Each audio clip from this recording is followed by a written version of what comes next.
क्या कभी आपने यह महसूस किया है कि आप पूरी रात सोते हैं, फिर भी सुबह उठते समय शरीर में थकान बनी रहती है? ऐसा लगता है मानो शरीर पर कोई अनदेखा बोझ रखा हो। बाल झड़ने लगते हैं, त्वचा रूखी हो जाती है और बिना ज़्यादा खाए भी वजन बढ़ने लगता है। हम डॉक्टर के पास जाते हैं, ब्लड टेस्ट कराते हैं और रिपोर्ट में लिखा आता है थायराइड इम्बैलेंस। हमें लगता है कोई बात नहीं, सुबह एक गोली खा लेंगे, सब ठीक हो जाएगा। लेकिन क्या सच में सब ठीक हो जाता है, या फिर वही बेचैनी, गले में अटका हुआ सा वह गोला, वही भारीपन सब जस का तस बना रहता है? आज हम थायराइड को सिर्फ मेडिकल किताबों की बीमारी नहीं, बल्कि आपकी जिंदगी की सच्चाई से जोड़कर समझेंगे।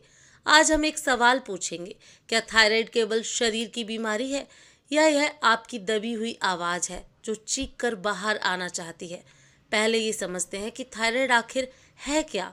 हमारे गले में एडम्स एप्पल के ठीक नीचे एक छोटी सी ग्रंथि होती है, तितली के आकार की। इसी को कहते हैं थायराइड ग्रंथि। यह हमारे शरीर का इंजन है। जैसे गाड़ी में एक्सीलेटर होता है, वैसे ही थायराइड तय करता है कि हमारा शरीर कितनी तेजी से काम करेगा। जब यह ग्रंथि सुस्त हो जाती है, जिसे हाइपोथायराइडिज्म कहते हैं, तो शरीर की गति धीमी पड़ जाती है, थकान बढ़ती है, वजन बढ़ने लगता है और मन भी भारी सा रहने लगता है। मेडिकल साइंस कहती है कि यह ऑटोइम्यून कारणों से हो सकता है, या आयोडीन की कमी से। और यह बात बिल्कुल सही है, हार्मोन को संतुलन में लाने के लिए दवा जरूरी है। लेकिन सवाल अब भी वही है, यह ग्रंथि संतुलन से बाहर गई ही क्यों?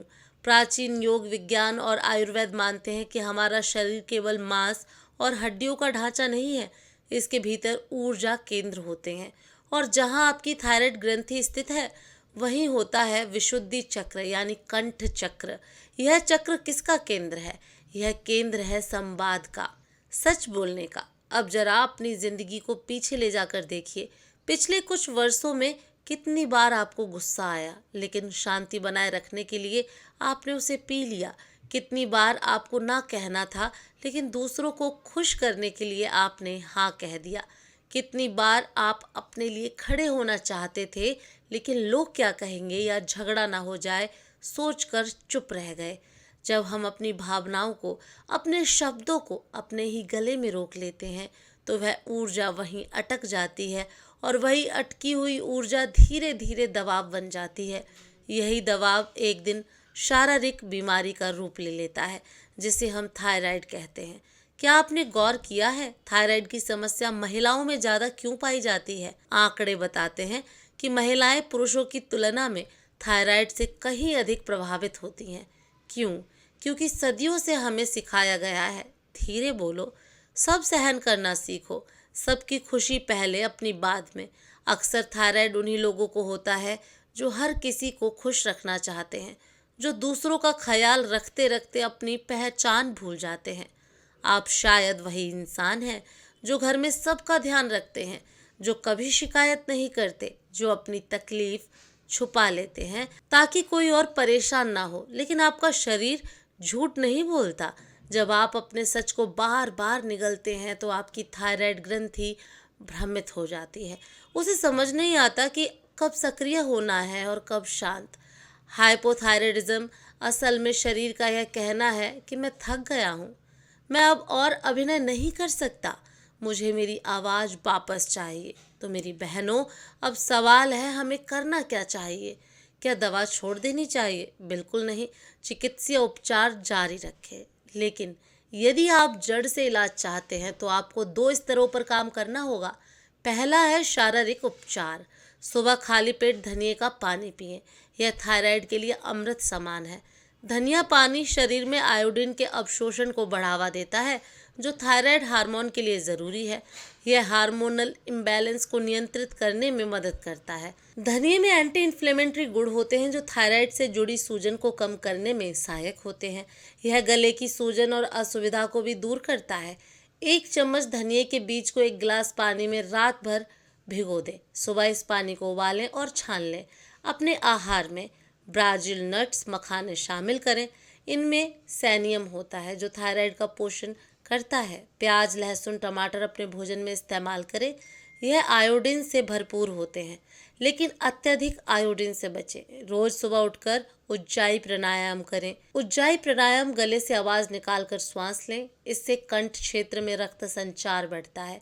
यह मन को शांत करता है, तनाव कम करता है और नियंत्रित श्वास के माध्यम से थायराइड ग्रंथि को नियमित करता है। दूसरा है भावनात्मक उपचार, जो कि सबसे ज़रूरी है। आपके हार्मोनल इम्बैलेंस के लिए आपके इमोशंस भी रिस्पॉन्सिबल हैं। अब समय है अपनी आवाज़ वापस पाने का समय है। गायन और गुनगुनाना चाहें, बाथरूम में ही क्यों ना हो। लेखन, जो बातें आप किसी से नहीं कह पाती हैं, उन्हें कागज पर उतारिए। अपने इमोशंस को अपने अंदर बंद मत रहने दीजिए। सच बोलिए। दूसरों को खुश करने के लिए हाँ मत बोलिए। छोटी बातों से शुरुआत करें। अगर थक गए हैं तो ना कहना सीखिए। रोज अपने गले पर हाथ रखकर कहिए, मैं सुरक्षित हूँ, मेरी आवाज़ मायने रखती है। तो मेरी प्यारी बहनों, अंत में बस इतना ही कहूँगी, थायराइड केवल एक मेडिकल रिपोर्ट या गले की बीमारी नहीं है। आध्यात्मिक रूप से देखो तो यह एक संकेत है कि आपकी आत्मा कुछ कहना चाहती है। शायद बरसों से आपने अपनी बातें, अपना गुस्सा, अपने सपने या अपनी ना को अपने गले में दबा रखा है। यह बीमारी आपको हराने के लिए नहीं, बल्कि आपको जगाने के लिए आई है।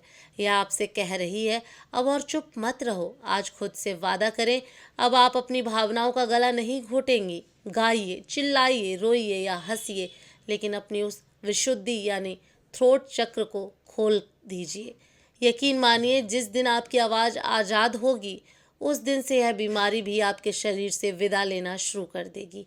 आप एक योद्धा हैं और आप इस जंग को ज़रूर जीतेंगी। अगर आज की इस वीडियो ने आपको थोड़ी भी हिम्मत दी है या आपकी सोई हुई उम्मीद को जगाया है, तो लाइक बटन ज़रूर दबाएं। यह मेरे लिए बहुत मायने रखता है।